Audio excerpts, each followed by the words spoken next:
សម្ដេចតេជោប្រាប់អ្នកដើរតួបន្លំជាកូនប្រុសសែនកំសត់មកចាប់ជាតិឲ្យបញ្ឈប់ជាបន្ទាន់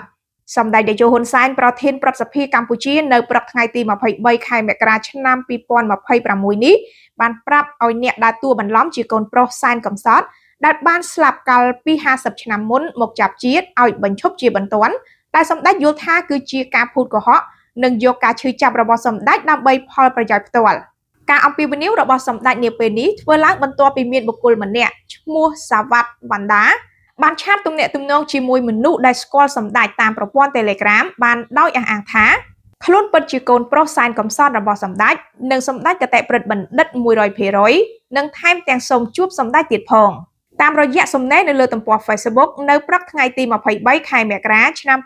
2026នេះសម្ដេចបានសរសេរថាសូមបញ្ឈប់ប្រើប្រាស់ការឈឺចាប់របស់ខ្ញុំកាលពី50ឆ្នាំមុនមកបោកប្រាស់ខ្ញុំតទៅទៀតទៅសម្ដេចថាក្រោយពីរំដោះចេញពីរបបប៉ុលពតឆ្នាំ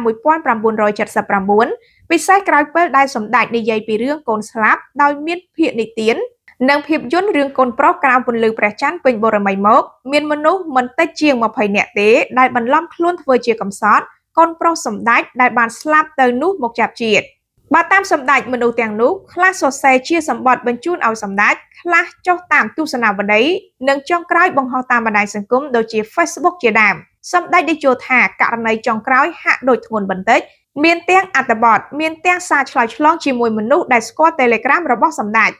សូមអំពាវនាវដល់អ្នកភូតកុហកឈប់ប្រើការឈឺចាប់របស់សម្ដេចដើម្បីផលប្រយោជន៍ផ្ទាល់ខ្លួនតទៅទៀតទៅ